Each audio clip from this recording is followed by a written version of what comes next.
Шинжлэх ухаан танин мэдхүн Одмондор суугийн сонгодог урлаг нэвтрүүлгийг хэлж байна. Өнөөдөр студид бид нэгэн онцгой зочныг урьсан байна.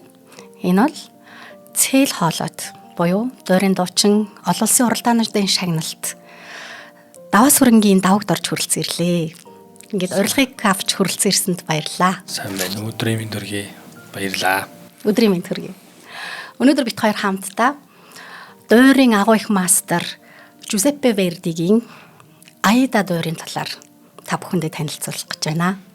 За, Аида дойр маань дэлхийд маш их тоглогддог гранд оперануудын нэг. Тэ? Ялангуяа задгаа талбайд амфитеатруудад тоглогддогоор алдартай.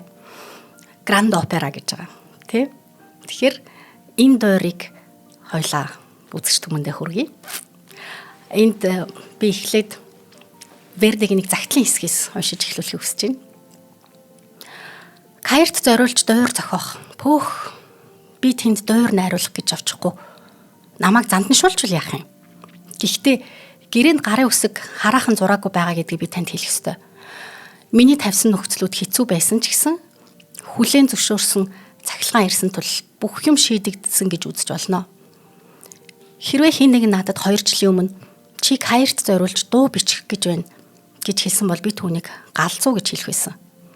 Харин тэр галзуу нь би өөрөө гэдгээ одоо харж байна гэж Верди 1870 оны 7 сарын 16-нд Италийн хаант улсын сенатын гишүүн Жузеппе Пиролид бичсэн байт юм.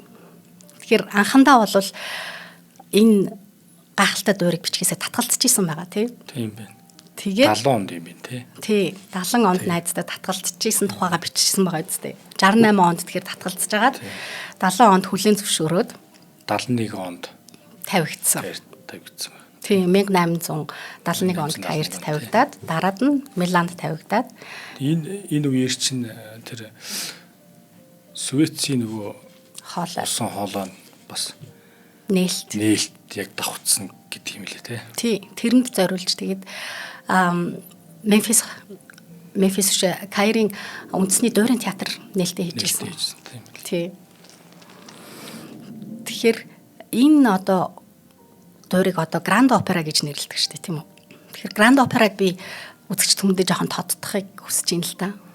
Тийм гранд опера гэдэг чи одоо гранд гэдэг үгчин бол том, сүрлэг, агуу, эрч хүчтэй тий. Угаасаа юу гэдэг одоо энэ дойрт чи ингээд дурлаад байдаг, үсгийг хүсдэг хүмүүсийг татдаг зүйлд нь тэгэл гранд гэхээр л бүх юм нь том байгаад байгаа байхгүй.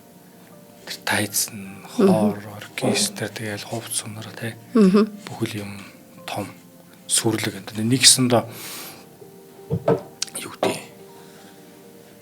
хороод зэрэтэлт ингээд суугаад үзэхээр тэр сүрлэг том юмыг тайз юмыг хувц сунаар одоо бүх тэр гоё юмыг харангуудлаа энэ кинон дотор орсон юм шиг тийм мэдрэмжийг авдаг байхгүй. Тэгээ нөгөө талаараа бол яг хуу мэдээж манаа нөгөө учиртай гурав гэдэг шиг тий нөгөө энэ дөрий чинь гол дөрүүд Аида Радамес Амнерес гэдэг чинь учиртай гурав гэдэг шиг тийм хайр дурлалын зөрчилдөөн тий хайр сэтгэл тэгэл их оронч байдал тий үнэнч гээл тэгээ эмгэнэлт гэдэг байгаа шүү дээ. Тий. Гайхалтай. Аида тэр дундаа их олон гол дүртэй дойр гэдгээр онцлог. Тэ энэ нь өөр бас нэг гранд операгийн нэг шинж тэ. Гол дүрүүд нь харьцангуй олон байдаг. Дээрээс нь сэдвийн хувьд түүхэн эсвэл шашны тэ хувьсгалын одоо үндэсний хэв шимжийг хамарсан тийм өргөн цар хүрээтэй сэдвтэй байдаг. Тэ. Энэ чинь нөгөө бас болсон явдлаас сэдэлсэн гэдэг байна шүү дээ бас. Тий. Дойр маань өөрөө угаасаа Египт, Этиопийн одоо дайны зөрчилдөөн тий. Дайны зөрчилдөөнөөс эхэлж байгаа тий. Одоо хайр дурлалын эмгэнэлт юм дойр байгаа байхгүй. Тэгээ Аида нь бол нөгөө Этиопийн гүнж. Тэгээ Радамес бол нөгөө Египтийн цэргийн жанжин байж байна. Амнерес нь бол Египтийн гүнж. Хааны охин тий. Этиопийн хаан Аидагийн аав бол Этиопийн нөгөө хаан Амонасро байж байна. ингээд олон дүрлээ тий. Тэгээ тэргүүн тахилч байна. Тэргүүн тахилч байж. Рамфис. Тий. За тэгэхээр дуур маань одоо хүмүүс яагаад энэ дуурт дуртай гэдгийг эсвэл гоё гэдгийг юунд нь одоо дурлахаар юм? Аида гэдэг энэ одоо онцлог нь юу юм? Тий, ерөөсөө л нөгөө Гранд Опера гэдэг ачаал энэ нөгөө байхгүй. Гранд Опера гэдэг ерөөсөө л энэ асар их том энэ тайз тэгэл асар их том ийм өргөн маасны оркестр байж юм, хоор байж юм, тэгэл хувц сумнар дээрээс нь энэ Жозеф Вердийн одоо тэр нэг уянгалаг, драмлаг тэгсэн мөртлөө ирч хүчтэй. Тэ яг энэ байдлыг илэрхийлдэг. Тийм шүү. Ер нь одоо үзэгчдийг одоо их татдаг тэр зүйл нь бол Вердийн хөгжим нь байна. Өөрийн зохиол нь байна. Дахиад дээрээс нь дүрийн одоо өгүүлэмж байна шүү дээ. Дахиад дээрээс нь тэр тайз сүрлэг ирч хүчтэй. Маас одоо жишээ нь ингэдэж шүү дээ нөгөө амттан хүртэл ингээд яг үзэгдлээр гарч ирдэг шүү дээ. Морь гарч ирдэг одоо хурц үе тийм үжид ингээд гарч ирдэг шүү дээ. Тэгэхээр тийм боди тимийг хараад хүн чинь нөгөө сэтгэл хөдлөлт хайзан дээр тийм 11 оны анхны нээлтэн дээр авраг могой бид нар гаргаж ирж исэн гэжсэн. Мэдээж халуун орон Египтийг төлөөлж байгаа юм чинь тэн дээр бол авраг могой эднээс тайзан дээр их сүртэй харагдчихсан. Монголд ч 11 онд анх тавигдчихсан тийм. Монголд тавигдсан. Тэгэхээр мэдээж энэ тентхийн тавилтууд бол найруулагчаас шалтгаалаад шийдлүүд нь өөр байгаа. Гэхдээ Аида дээр хамгийн их одоо найруулагчдын урам зориг хөдөлгдөг зүйл нь маш баялаг байх боломжтой. Тэ? Ийм олон өөр амьтад элементүүдийг оруулах боломжтой. За тэгээд том монументальны тийм тайзны уран барилга, уран зураг тийм одоо танилцуулгуудыг хийх боломжтой. Тэ? Тэрүүгээрээ их үзэмжтэй хүмүүсийг татдаг. Одоо очиж үзхийг хүсдэг. Тэг яг хоо тэгээд зарим нөгөө дуур сонирхдаг дурлагсад бол зөвхөн бас хөгжим талын ч юм уу, нэг бол тайз талын ч юм уу, нэг бол Аидаг ч юм уу сонсох дуртай ч гэдэг юм, Радамес ч юм уу ийм юм байдэн штэ. Нөгөө яг тухайн дүрт ингээд дуулж байгаа дуучдыг очиод яг энэ айрыг ч юм уу нэг дүүтийн гоё хэсэг явахнууд ирийн ингээд хүлээдэг. Гоё умгуудл нь ингээд тэндээсээ кафрал ингээд мэдрэмжээ хаалт браво гээл үзэл тэгэл зарим нэг нь жоохон таарах юмгуудл гар авчдаг ч юм уу. Тийм үегээр зөндөл харж лээсэн. Тийм шүү. Тэгээ ялангуяа энэ Аидагийн алдартай аринууд, Радамесийн алдартай аринууд тэгэд эн чинь бас их олон дүэт буюу хоршилтой дуур штэ тийм ээ. Тэрүүгээр бас дуучдаас маш их ур чадвар шаардж байгаа тийм. Яа диапазоны хувьд гэдэг нэг өргөн цар хүрээний хувьд бол их тийм энерги хүч шаарддаг. Бас тийм драмлах, харматдаг тийм зүйлийг өрнө шаарддаг дуучдаас. Дээрээс нь хүмүүсийн хамгийн сайн мэддэг нэг ялалтын марштай. Тий, ялалтын марш. Тий. Хүмүүс зарим нь бас хөгжмөнд нь олж ирдэг гэдэг нь энэ концертн дээр их хэрэглэгддэг тий. Концертны хөтөлбөр болж ордог. Учираас ялалтын маршийг нь, хоорыг нь, тэгээд энэ алдартай аринуудыг нь сонсох гэж хийрдэг. Тийм ээ. За, тэгвэл хоёулаа үйл явдлыг нь товчхон яривал. За, үйл явдал. За мэдээч түрүүн хоёулаа дурдлаа штэ. Этиоп, Египт ингээд орондын дайны зөрчил дээрээс нь хайр дурлал энэ Аида бол Этиопийн гүнж байж гин, амнэрээс нь Египтийн гүнж байж гин тий. Радамес бол Египтийн цэргийн жанжин байж штэ. Ингээд дайн болно. Энэ дайнаар дайн болно. Дайнд нөгөө Радамес чинь ялалт байгуулна гээл. Тэ зэрэгүүдээ аваад дайнд мурддаг. Тэгэл дайнаас ирдэг. Этиопиг ялал хааныг ингээл авчрангуутла. Хаан нь одоо юу гэдгийг би өөрийгөө илчилдэггүй штэ. Хаан гэж хэлдэггүй те. Тэрийг Радамес мэддэггүй, нөгөө хаанууд нь мэддэггүй те. Тэг охиндоо бас дохоо өгдөг штэ. Мэддэггүй, охиндоо дохоо өгдөг.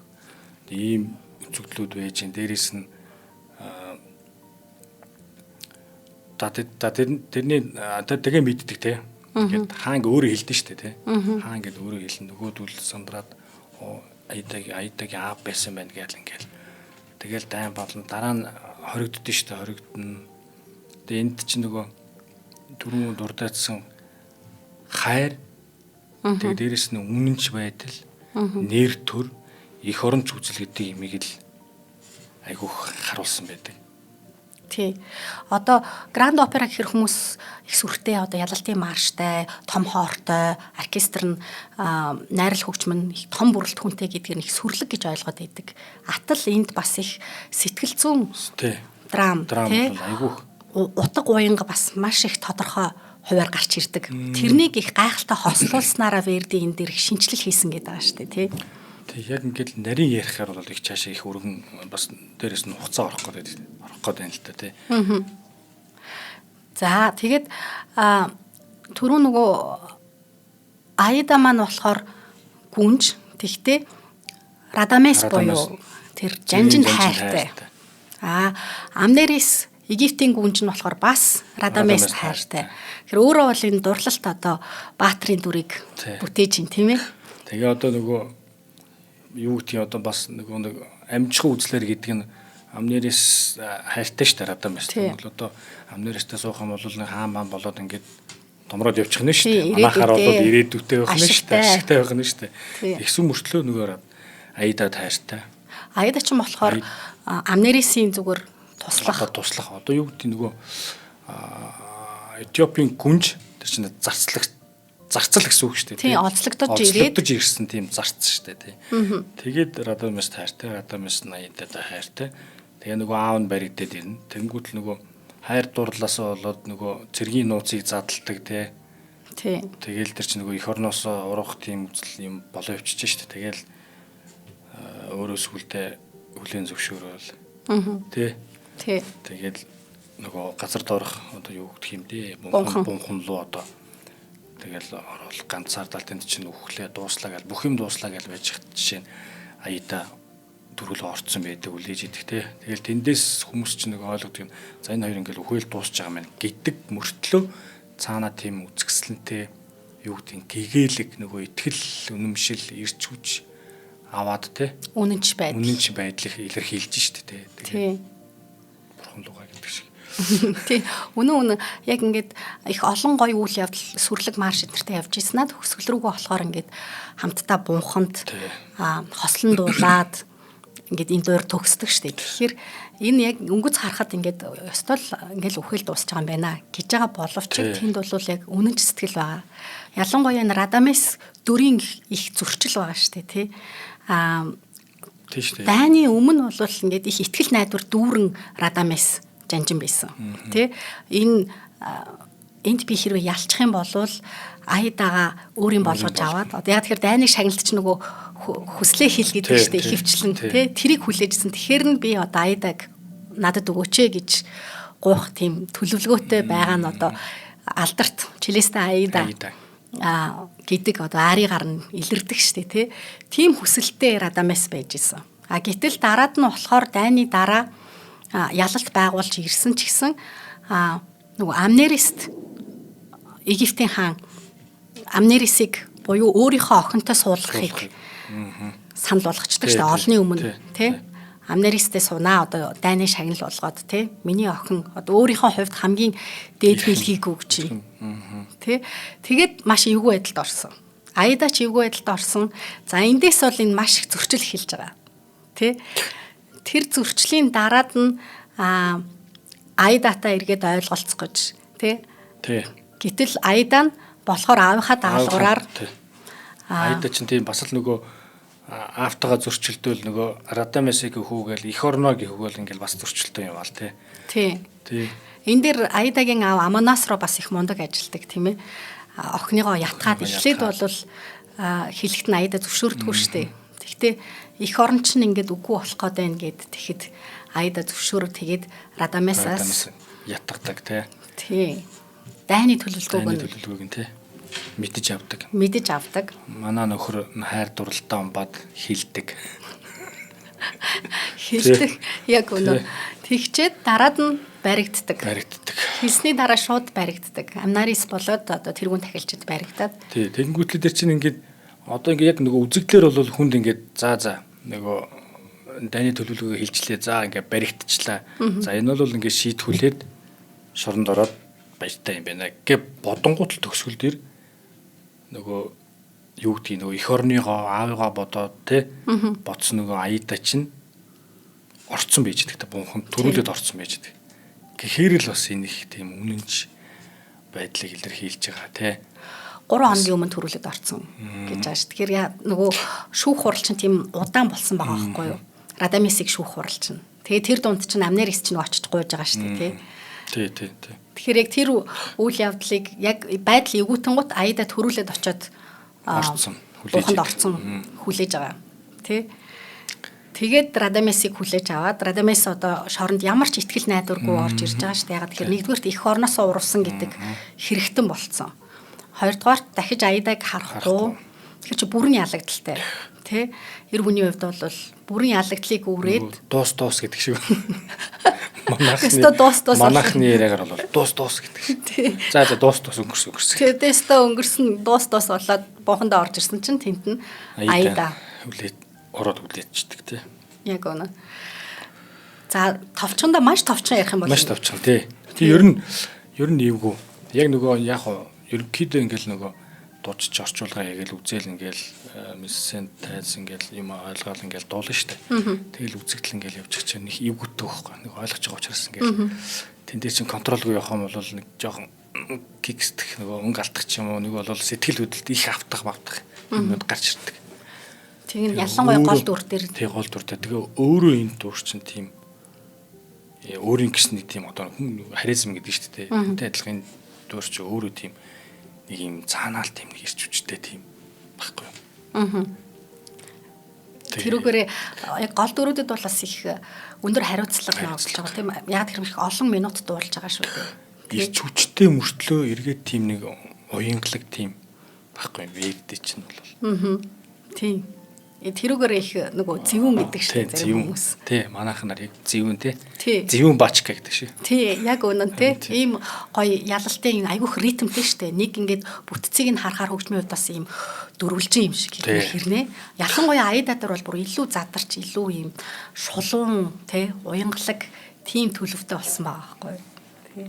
Тэгээ би одоо яг ингээд хоёлоо ингээд ярилцж штэ тий. Тэгээ айгүй гоё санагдаж байна. Одоо манай Монголд ч юм бол нөгөө энэ дөөрийн уралт гэдэг чинь юу гэдэг мэдэхгүй байна. Одоо бодлогоор дэмждэг үг сайн мэдэхгүй байна л та. За яг их баг гэдэг бас дэмждэг л баха л та. Гэхдээ яг ийм байдлаар ингээ бас залуучууд дүүнертэй ч юм уу те хүмүүс тайлбарлаад сонирхолтой байдлаар ингээд яриад те ингээд дараа нь үзээд юм бол бас нэг нэлээд том хаягц гарна. Тэ ядаж нэг 200 300 за боли багаар ярьж байгаа шүү дээ. 4 500 үздэг байлаа гэд 7 800 үзэх үгүйсэхгүй. Энэ чинь нөгөө талаараа бас нөгөө юу гэдэг лээ. Соёлтой боловсролтой үзэгч бэлднэ гэдэг шиг те. Нөгөө агуулгаар нь бол те. Тэгэхээр бол энэ зүйлийг бас би ярих зүйтэй байх. Танаа энэ одоо од мөндөр энэ подкаст энэ одоо юу гэх хамт олонд те. Маш их баярлалаа. Үнэхээр таалагдчих. Гоё санагдаж байна. За маш их баярлалаа. Яг энэ зорилгын төлөө од мөндөр шинжлэх ухаан танигдхын сувг ажиллаж байгаа. Тэг яг таны мэдхүү. Гоё. Тэг сая та дурдлаа штэ. Монголд одоо соёл урлаг бодлогоор явж гинэ үгүйг мэдэхгүй байна гэж штэ тий. Яагаад мэдэхгүй байгаа вэ гэхээр одоо энэ чи давагд орж дуучныхаа бие тодтох л доо. Яагаад гэвэл Монголд одоо ажиллаж амьдарч аль бисор энэ чи дуулахгүй байгаа тийм ээ. Дуур бүжиг эрдмийн театрт энэ одоо сарын 23-нд урилгаар ирж дуулж байгаа Радамесийн дүрд. Үндсэндээ бол Орос улбаны улсын Владивосток хотын Маринскийн театрын гоцлол дуучин. Тэ? Тэгэхээр яаж яваад одоо Маринскийн театрын гоцлол дуучин болчихвоо? Тэ? Энд чи их урт замнал юм уу их сонирхолтой замнал байгаа ах энэ талаараа яриач. Тийм чи их сонирхолтой.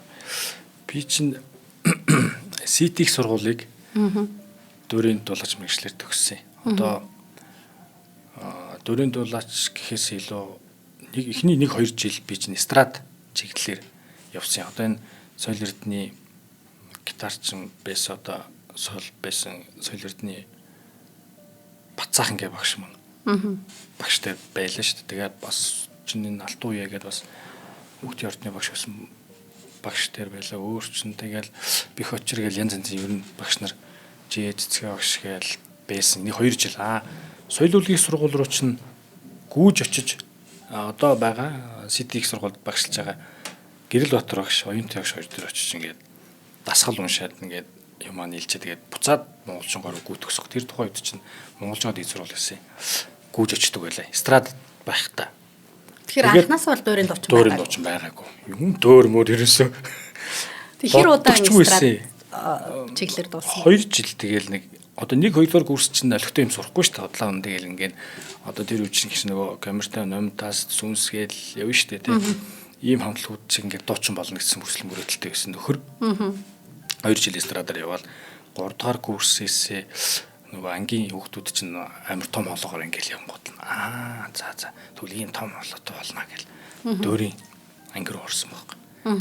Тэгэл ерөнхийдөө за ер нь дөөрийн чиглэлийг ингээд эзэмшчих юм бол энэ бүх жанрыг бол дуулах боломжтой юм байна. Гэхдээ өөрөө хөгжүүлээд явбал боломжтой юм байна гэдэг ойлголтыг аваад 2 жил явсан. Тэгээд оюун чулуун гэдэг одоо дөрөвч эрдэмэд төрийн гоцол дуучин байсан баас. Манай сэтик сургууль багшлаад тэгээ би чинь баритон болно гэж мэдэхгүй юм чинь нөгөө нөхдөл чинь том хоолгоор ингэдэг баритон болно гэсэн чинь. Гой бүдүүн тийм бүдүүн аргил хоолоо гэдэг. Тэгээд тэгсэн чинь сайн баяр багш одоо өмнө гоё харьяат дөрөвч эрдэмэд театрын гоцол дуучин байсан сайн баяр багш манайг үгүй 2 дугаар театр драм театр ховор театр байна чи театраар яваа гэдэг. Тэгээд намайг ерөнхийдөө тасгалын юм яагаад миний өнгө одоо юу гэдэг тэр имийг олж өгөөд тэгээд төрх юм борхон зүг мордсон байдیں۔ Тэгээд би чинь дөрөв театрт орох гэсэн нэг орон томооны асуудал болол тэгээд за гэл санаа багш маань бацаа багш хоёр багш маань эрдэнэтэд тийм одоо үйлдвэрийн харьяат юм чуулга байгаа. Цалин мөнгө төрг нь арай гайгүй байна. Тийшээ явах уу гэхэд тгийгээ тэгэл ерөөсөө гоцсон аваад явсан да. Тэгээд эндээс өөрөө бол эрдэнтийнх билүү? Биш. Би чинь Сэлэнг аймаг Мандал сум зүүн хараа. Зүүн хараа. Мориор ярил өгшил шүү дээ. Тэгэл Эрдэнэт очсон. Тэгээ Эрдэнэтэд очиод би чинь үндсэндээ энэ яг энэ дүүрийн орлого руу чинь би 19 оноос орсон байхгүй. Тэгэхээр яг 10 онд очиод ингээд бүхэл жанрыг стил жанраар ингээд дуулаад явжсэн л та. Тэгээд тухай чинь 16 юу хэд онд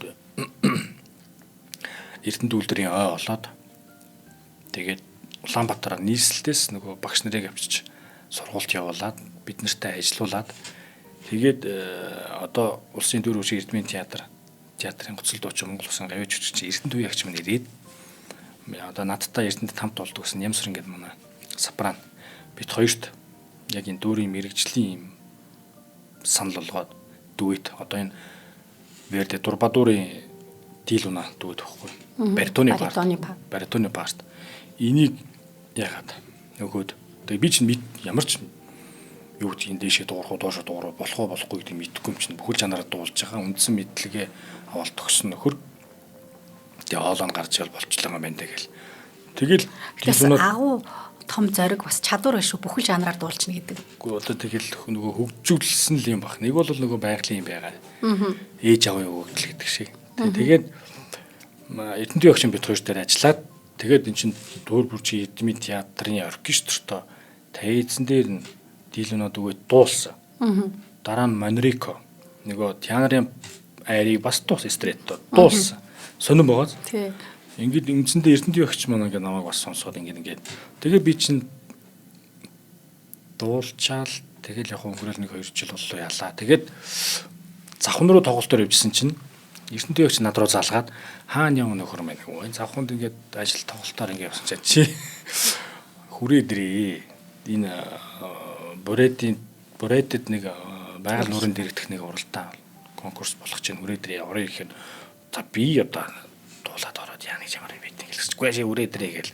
Тэгэхээр зааг очил тэр тухай чинь тэгээд намуу концертмейстер намуу маань байсан. Тэгээд бид дурвч нь 10 хоног гэсэн хэдэн хоног гэсэн би бэлтгэл хийгээл тэгээд очисон. Тэгээд тэр чинь 19 онд байхгүй. 19 онд очоод тгий санаанд байдлаар төрүүлцтэй. Харин тэр бол агуу байгаа байхгүй юу? Олон Би төр жанраар дуулж байна. Тэгээд зүгээр бараг санаандгүй байдлаар уралдаанд очоод тэгээд төрүүлээд. Тэгээ юу угаасаа нөгөө 1 2 дугаар юу штэ шат вэ штэ тэр орох болгонд за хичээл тэнцчлээ гэж за тэнцлээ тэгэл угаасаа өөртөө ямар ч итгэлгүй байгаа ш. За би төрүүлнэ гэж ямар юм байх. Үнийг сайхан дуулчаал гараад ирье. Тэгээд чи аваа хөөрхөнийг 2 дугаар шатанда тэнцээд ш. Тэнд нь яг урамшчаал гайгүй л байгаа юм байна гээл. Тэгээд байсан чинь харин санаанд байдлаар төрүүлээд. Тэгээд тэндээс чи нөгөө одоо энэ Владивосток Тимирский театрын уран сайхны өдөр дээр тухайн үедээ Дидков гэдэг ерөнхий шүүгч байсан. Тэгээд тэр шүүгч маань надад санал тавиад тэгэнгүүт л дарийн багш маань дарийн юм шүү дээ одоо Бродин театрын. Тий. Багш маань би энд одоо 2 жил ингээ бэлдээ тань руу явуулъя гэд. Тэгээд Бродин театртаа урилгаар очиж ажиллаад. Тэгээд тэнд 2 жил ажилласан байна. Тий 2 жил гарan 3 жил. Тэгээд нөгөө ковид болоод театр актал Монгол төрөл ингээл. Тэгээд дунд нь зөндөө юмнууд болсон. Тэгээ болж яваа. Тэгэл ковид болол тэгэл ийш нааш нэг ганц нэг нөгөө би чинь юу гэдэг нь вэхээр 19 он гэдэг чинь маш орой эхэлсэн байгаа байхгүй. Тийм байна. 19 оноос л ерөөсөө эхэлсэн байхгүй. Тэгээ одоо чинь 25 6 он гэдэг чинь үндсэндээ 7 жил биш үү? Энэ жил тэгээ энэ жилүүдэд би чинь нөгөө уралдаан конкурс чинь юу штэ насны хязгаартай байдсан штэ А Б явждаг штэ. Угаасаа хааштай өнгөрцөн юм чинь боломж байвал одоо том жижиг гэхгүй боломж байвал явъя гэдэг. Би жил болгон ер нь уралдаанд орсон. Олон улсын уралдаанд. Яг жил бүр 2 ч орчлоо. Тэгэл өдий хүрсэндээ энэ хүрлээ. Тэгээд ийм одоо богинохон замлаар одоо ихэнх дуурийн дуучид ч юм бол ингээд дор хаяж 4 5 жил сураад тэг яг нэг багшаар дагнаад мэрэгшээд тэгээд ингээд цаашаага аль нэг дуурийн театрт ингээд харьяалагдаа тэнтэй мэрэгшиж байгаа тэгингээ их олон улсын уралдаануудад бэлддэг штэ. Тэрнээс их өөр замлаар явсан байна штэ. Тэгсэн харин ерөнхийдөө л нөгөө одоо юу гэдгийг өөрийнхөө техник амьсгаа дээд дүнгийг би эрдэнэттэй олж авсан. Тэгэл нэг 5 6 гээл ажил тарна. Тэгэл үлдээл өөрөө юм YouTube-ээс юм сонсоол өөрөө дасгал уншааш дуурайж дуграал ингээл ер нь ажилтдаг гэсэн үг ер нь. Тэгээд ийм богинохон хугацаанд одоо ажилласан гэхэд өнгөрсөн жил бол өөрөө ч хувьд бол их амжилтын одоо үг хаалга нэгдсэн жил байлаа шүү дээ тий. Тэгээ ялангуяа тэр зөвхөн тенрууд оролцдог. Тенруудын 25 дахь уралдаанд Польшд гран-приг нь аваад өшөө ямар шагналууд вүлээ? Кавалер Crescendo гэдэг шагналыг аваад оркестрийн нэрэмж шагнал, үзэгчдийн нэрэмж шагнал тий. Хамаг шагналыг одоо хамсан бэлэн шүү дээ. Тий, 4 шагнал авсан тий сонио. Тэгээд тэрнүүгээр одоо эргээд Монгол улсад ирээд бас мөнгөн мод 2025 оны шилдэг дуучин боёо мөнгөн модны шагнал авсан тийм ээ. Тэгсэн. Тэгэхээр ингээд шууд олон улсын шагналдан болоод ингээд явчихчаа. Энэ замнал одоо бусад дуучид харьцуулбал яалчгүй сонирхолтой байна л да. Тэгэхээр энэ болгоныг одоо тодтогч байгаа боёо өөрөө чинь нэрийн хуудас болж байгаа дүр энэ Радамесийн дүр мөн үү? Аяда дуурт дуулж байгаа. Тий, ер нь нөгөө би ч нөгөө тэр нөгөө Байкал уралдаанд дөрүүлээд тэгээ ямар ч мэдлэг боловсруулаагүй юу гэдгийг дөөр дуулаагүй тий энэ чинь олон жил ноцолтоогүй нөхөр штэ. 9 шидийн дуулж явдаг эрдэнэтэд тийм бисэн. Толин хуулмал дуулдаг байсан. Нөгөө тий толин хуул тэгээл нөгөө хурдаа зуны 3 сарда гэж наадам дуулчихлаа штэ би чинь. Тийм бисэн нөхөр чинь очиод бүрөөдийн театрт тэгээ урлагаар очиод ингээд ажиллаж байгаа ш. Тэнгүүл өөдөөс шууд дарийн багш юу өгч чаа. Кермен өгч чаа. Хасаа. Бурхан минь. Ноцолтол сүлдээч. За би чи юун дээр ирчвдээ гэтэл. Юу л болж шантрал юунаас явахааргүй болж юм. Тэгэл дуусангууд айта. Хараад юмс. Тэгэл эн чинь өөрөө нөгөө том дуур болохоор хэцүү юм шин. Тэгээ бас л ер нь шантрал ингээл тэгэл ер нь нэг дуулж аваад ард нь гараал. Тэгэл би Радамес чинь ингээд дуулах тусам амар гоё байдаг хөө. Хоолой бүр ингээл хэцүү штэ. Хэцүү үнэхээр хэцүү. Гэхдээ дуулах тусам л тэр хөг нэг энерги ирч хүч үүд юм энэ нэг юмар ингээл хөглөгдөд идэх хөө чааш амар гоё. Тэгээ би дуртай болсон. Үзэгчийн хувьд ч гэсэн бас наадах чинь тийг санагддаг. Анх сонсоход Верди зарим дуурууд нэг хүнд хүрэхгүй ч юм уу тий арай бага хүрдэг юм шиг ойлгомжгүй юм шиг байжснаа сонсох тусам бүр ингээд яг донтож дурлаж Вердигийн зарим дуурууд яг тэгдэг санагддаг шүү. Үзэгчдийн хувьд ч гэсэн. Тий одоогоор тэгээд нөгөө юу гэдэг юм хэцүү мөртлөө ингээл дуулах тусам тэр нэг эвгүй дээд өнгө чинь ингээл аясаар ингээл гачдаг байхгүй цаанаасаа өөр. Гайхалтай. Ер нь гайхалтай дөр шүү дээ. Би ер нь дуртай. Тэгээ ер нь яг одоо таны хэлснээр би одоо юу гэдэг нөгөө халаасандаа хийгээд авахаар ер нь төлөвлөж байгаа. Маш сайн хэмжээнд бэлтгээд сайхан өөрийн болгоод авбал брэнд гэдэг шиг тий. Одоо яалтчгүй таны брэнд дүр болох магадaltaй гэж би ойлгосон л яагаад гэвэл одоо Италийн нэртэй хөгжим судлаач бас тэндээ нэвтрүүлэг хөтэлдэг тэр гайхалтай найруулагч хүмүүс өнгөрсөн жил 25 оны төгсгөлөөр Монголд ирсэн шүү дээ тий. Манай дуучидтай ажиллаад зарим хүмүүст мастер класс хийгээд тэгэхэд бол бас өөртөө чинь ажиллаад тэгэд ажилласныхаа үр дүнг шууд Facebook дээр постлцсон. Тэгээд таны тэр дуулж байгаа бичлэгийг ингээд тавьсан чинь тэр бол Итали даяар бүр сенсац тарьсан байж тээ.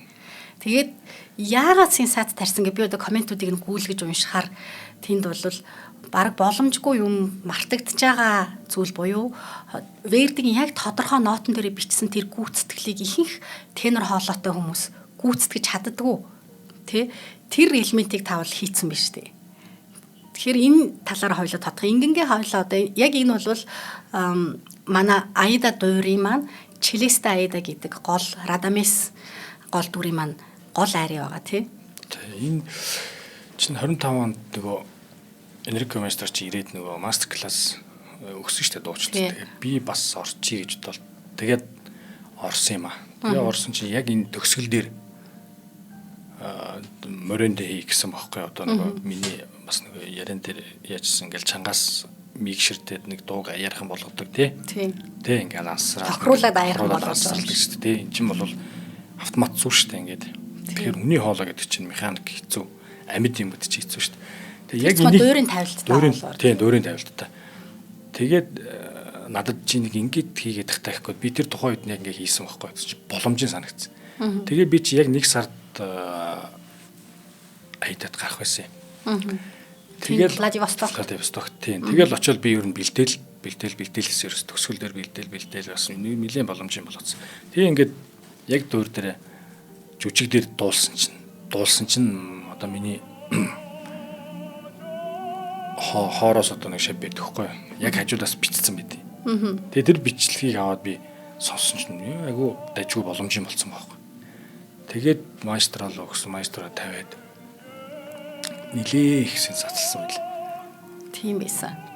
Гол нь одоо ихэнх тенор хоолойтнууд ч мэдээж тэр чинь дээд өнгөн дээр ингээд дуусгаж байгаа. Тэгэхээр дээд өнгөн дээр ингээд бариад дуусгах гэдэг бол хэцүү учраас ихэнх тенор дууч тэрнийг ингээд таслаад дуусгадаг. Тэгээд тэр комментэн дээр бичиж байгаа байхгүй мэдээж ихэнх дуучид ингээд орилоод тэгээд тасалж дуусгадаг. Яагаад гэвэл чадахгүй учраас хэцүү учраас. Энэ яагаад хэцүү байгаа даа вэ? Өөрөө нөгөө энэ юу гэдгийг эрэгтэй ч вэ эмэгтэй ч вэ одоо баритон сопрано тий бас ингээл тэр хоолоонууд чинь дээд өнгө бол хэцүү шттэ. Яг энэ мэрэгжлийн металл академикийн өнгө техникээр явна гэдэг чинь хэцүү. Тэнд зарим нь хүрдэг байх, хүрдэггүй байна. Энэ хэцүү дээд өнгийг яг энэ амьсгай техникээр ингэж мөрөнд хийгнэ гэдэг бол бүр аяархан шингий байх гол гэдэг чинь өөр. Гэхдээ эн чинь бас яг зарим нэг ганц нэг дууч нэгэд вальцот гэдэг чинь өөр шттэ. Бүр хагас өнгөөл явж шттэ. Вальцот. Эн чинь эрэгтэй дуучт бол одоо тенор, баритон, бас дуучт бол хэцүү. Байгалаасаа эрэгтэй хоолойтой. Хүндэн хоолойтой. Хэцүү байхгүй. Эмэгтэй хоолой бол тэр тэрнгүү нөгөө байгалийнхаараа нэг илийн нарийн байдаг шүү дээ. Вальцотын өнгөтэй юм байдаг шүү дээ. Тэгэхээр гайгүй. Эрэгтэй хоолонд бол хэцүү байхгүй. Тэгээ эн чинь амьсгай техник ингээл тэгэл мэдрэмж, контрол бүх юм шаарддаг хэцүү байдаг. Тэгээд би ер нь маш хийсэн. Хийгээл үзээл байсан. Одоо л нэг арай дажгүй дүү болж байгаа. Өшөөл гоё ингээд төгс болгомоор байгаа юм л та.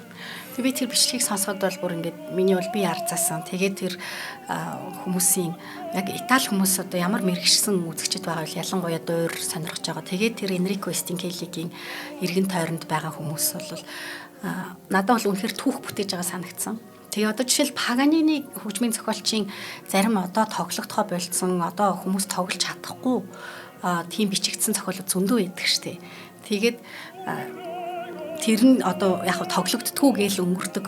Тэг гэтэл энд одоо та бол жишг болохуц яг тэр бичлэгээрч баг энэ олон улсын артистууд гайхалтай тенорууд эднэр үлдээсэн тийм өв байхгүй тий ихэвчлэн ингээд тасалж дуусгаж байгаа.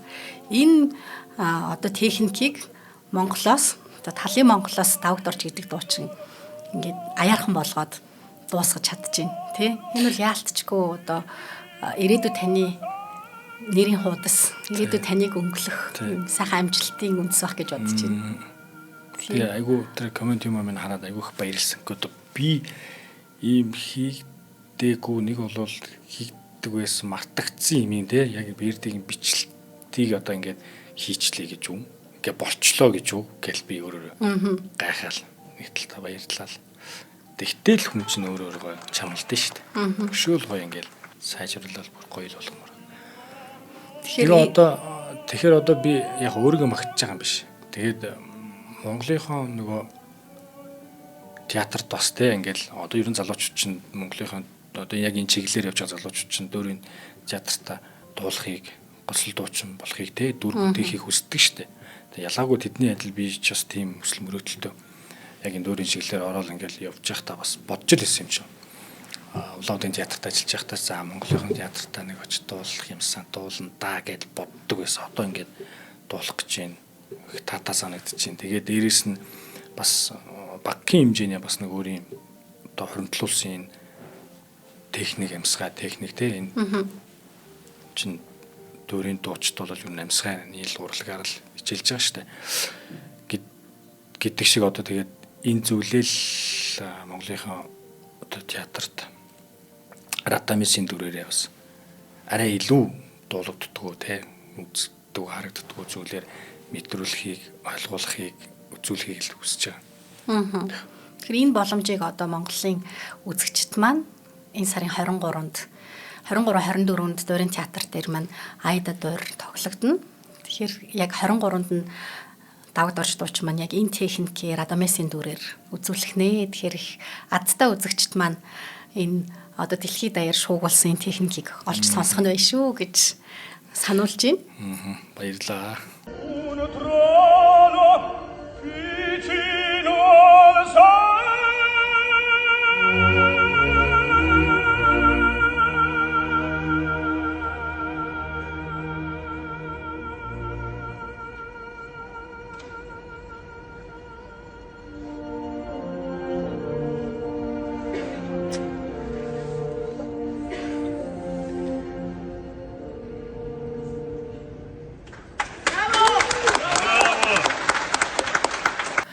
За одоо хоёлоо дуурлуугаа эргээд оръё. Суэцийн суугийн нээлтэнд зориулж энэ дурыг бичсэн шүү дээ, тий. Тэгэхээр би энэ хэсгийг жоохон тодруулахыг хүсэж байна. Египтэд 1869 онд Суэцийн суугийн нээх ёслолыг дагалдаад томоохон төслүүд хэрэгжижсэн байна. 869 онд шүү. 1800. Тэгэхээр эдний нэг нь болохоор Каир хотын Хэдивийн дуурын театр байсан. Тэгээд Аида болвол энэ шин театрын нээлтэнд зориулж бичсэн. Тэгээд 1868 онд Египтийн засгийн газраас энэ дурыг Вердид захиалаад тэгсэн татгалзаад тэгээд сониуч зандаа хөтлөгдөөд уншаад үйл явдалтай танилцаад ингээд 2 жилийн дараа зөвшөөрсөн байгаа. Тэгээд Аидагийн зохиолыг Францын нэрт Египт судлаач Мариет биччихсэн. Яг гэвэл тэр нь эртний папирус дээр бичсэн домгийг тайлж буулгаад тэгээд эртний Египтийн фараонууд, Египт, Этиопийн эсрэг удаан тулцчихсэн тухайн үеийн тэр баримтуудыг тэмдэглэн үлдээснийг гаргаж ирээд үүнийг бол зохиол болгосон байна. Тэгээ орчуулга хийгээд. Тэгээ Мариетийн бичсэн зохиол нь ердөө л тийм дөрвөн хуудас үйл явдалтай байсан. Тэгээ энийг нь болохоор Верди одоо өөрийнхөө найз цомнол бичигч тий Камил логтой хамтран 4 бүлэг 7 үзэгдэлт дууртай дуур болгож ингээ боловсруулсан байгаамаа. За ингээд дараа нь Италийн яруу найрагч Антонио Гисланцонигоор Итали либретто буюу цомлыг нь шүлэглэн бичүүлээд тэгээд өөрөө бас энэ Египтийн агуу түүх соёлтой ингээд нямбаа судалж танилцаад зохиолын бичлэлтэнд нь их идэвхтэй хувь нэмрээ оруулж ажилласан гэж байна. Тэгээд ялангуяа энэ хөгжмийн зохиолын эргэлтийн цэгүүд байна шүү дээ, тий. Одоо Радамес, Дани өмнө болоо дараа гэх мэт тий. Энэ тал дээр нэг бүр нарийн зааварчилгаа өгж ажиллаж исэн байгаа Верди. За тэгээд дөрүүдээ ингээд дотроо ингээд маш их төсөөлж ургуулж бодож ингээд шүн баг ингээд зүүдэлж боловсруулж агаад яг бичгээрээ болохоор их хурдан бичдэг. Удаан хугацаанд бодож агаад. Тэгээд нийтдээ бол Аида дуурийг 4 сарын хугацаанд бичсэн байдаг. Тэгээ энэ дуур маань ерөнхийдөө одоо дэлхийн түүхэнд бас маш их ашиг орлого олсон. Хамгийн их ашиг орлого олсон. Дуур гэдгээр алдартай шүү дээ, тий. Үндсэндээ бол ихэнх хөгжмийн зохиолчдыг хүмүүс их ядуу хэцүү амьдраад тий амьд ахуудаа одоо зохиол бүтээлүүдээ бас хангалттай үнэлүүлж чадаагүй ч гэдэм үү тийм түүхтэй хөгжмийн зохиолч нар их байдаг. Их байдаг одоо Шүбертээс гисүүлээд гэтэл манай дуурийн их мастерууд маань бас арай өөр амьдэрсэн байдгийн нэг жишээ бол Верди амьд ахуудаа маш их одоо дуураараа ер нь тоглох болгондоо тэндээс хувь авна. Дуурийнхаа нөгөө бичсэн партитур тий ноотносоо бас хувь авна. Гэх мэт бол Верди бол маш их баяжсан. Гэхдээ тэр зөвхөн ингээд одоо баяжаа зогсохгүй тэрнийгээ сайн үлсийн аянд бас их зориулж хандвалдаг байсан тий. Тухайн яг цаг үедээ Францад одоо Францын хувьсгалд бүслэгдсэн байсан тэр хүмүүст яг энэ Аида дуурийнхаа орлогоос өгдөг байсан тий. Өгжсэн байгаа. Бас яг энэ одоо эн чинь их хэмжээний мөнгө шүү дээ. Эн чинь тухайн үеийнхаа $30,000 битсэн гэгддэг баг шүү. Тийм $30,000 ч одоогийнхоор бол бүр зам бараагүй юм байна. Тийм асар их мөнгө байгаа л да. Тэгэхээр одоо болохоор одоогоороо Миланд байдаг тэр нөгөө хөгжимчдийн буюу одоо хөгжимчин дуучдын урлагийнхны асрамжийн газар гэдэг юм байгуулсан. Их гоё одоо ордон шиг сайхан барилгатай тэрийг байгуулад тэр нь одоогоор ажилдаг. Одоо тэтгэвртэй гарсан бүжигчин, дуучин тий тийч бүгдэр ингээд сайхан хөгжимтэй орчинд тэрэндээс нь залуу үеийнх нь очиж суралцдаг тийм гоё орчныг бүрдүүлсэн байдаг. Тэрнийг одоо Верди энэ мөнгөөр бас хийсэн байдаг. Их сонирхолтой байгааз. Тий. За тэгэхээр Верди бол дуурайр мөнгө олоод энэ бас одоогоороо их олон оронд их мөнгө авчирч байгаа дуур. Яг гэвэл их олон үзэгчтэй байж байгаа. Италийн Арена ди Верона гэхэд ч одоо 30,000 үзэгчтэй нэг орой тоглож байна тий. Гэвтэл Арена ди Веронагийн одоо гол бараг нэрийн хуудас нь Аида дуур гэж байгаа байхгүй юу. Тэгэхээр ч бас одоогоороо их мөнгө олж байгаа томоохон хэмжээний дуур байна тий. За энэ дуур тэгээд 1872 онд Египтэд тавигдаад дараад нь Миланд тавигдаад ингээд үргэлжлүүлээд Парма, Наполи гэдэг өөр хотуудад тавигдаад тэгээд Европ даяар таарсан дуур. Харин одоо Италийн тэр анхны тавилтаас хойш Кайрын анхны тавилтаас хойш 140 жилийн дараа Монголын тайзнаа тавигдчихсан байна. 140 жилийн дараа. Тий. Энэ нь бол 2011 онд. 11 он тий. Дөрбөж Эрдмийн театр 4 сарын 30-нд анх тавигдсан. Тэгээд чинь манай Түмэн Дэмбэрэл тий. Түмэн Дэмбэрэл. Түмэн Дэмбэрэл. Театр. Түмэн театр. Тэгээ манай гомбочр. Тий гол дүрд нь Радамест. Аидад нь болохоор мөнгөн цэцэг, наран чимэг нар одоо Аида гол дүрд нь дуулж исэн. Тэгээд одоо тухайн үед ер нь альч дуурийн театр нөгөө шин дуур тий тэр дундаа ийм том гранд опера тавих бол бас чухал ач холбогдол үүдэг шүү дээ. Тэгээд тухайн үеийн дарга сэргэлэн энэ дуурийг зорж хөөцөлдөж одоо их том хэмжээнд тавьж том үйл явдал болж исэн нэг бол санаж байна. Тэгээд тэрнээс хойш бол манай дуурийн театрын ингээ урын санд одоогоороо тоглогддог нь их сайхан хэрэг байна. Би одоо тэгээд би үдчихэж байгаагүй. Монгол төр тоглоход нь үдчихэж байгаагүй. Тэгээд ерөнхийдөө тайз юм байна хараагүй. Баггүй юу? Цонор юм байна. Тэгээд одоо өөрөө яг дотор нь ороод хараад дуулаад яана гэхэл бас гоё. санагдаад байгаа шүү дээ. Тэглэх байхгүй. Тэр нь бичлэгийг харж яхад тэр морь зөр гарч ирээд л гоё байлээ. Нэг удаагийн тоглолтын дээр нэг морин ингээд баацсан гэсэн тайзан дээр. Тийм. Манай харч нь одоо баяжин гэх үү. Тийм шүү дээ баяжин шүү дээ. Баяжин. Тэгэхээр мэдээж амьтад орж байгаа юм ч маш сонирхолтой үйл явдлууд болох магадaltaй тий. За тэгэхээр энэ гоё дуур одоо та ингээд Монголд анх удаа премьер хийгээд үргэлжлүүлээд олон улсад Италид тэр тусмаа ингээд Arena di Verona'д энэ алдартай си бемол Morendo буюу ингэж уусгаж аяархан дуусж байгаа. Энэ төгсгөлөө ингэж дэлхийд гайхуулж бүр жишг болох болтугай. Маш их баярлаа. Тэгээд 26 7 оноос бас ингээл ер нь гэрэг хандагтны юм бий болж байгаа.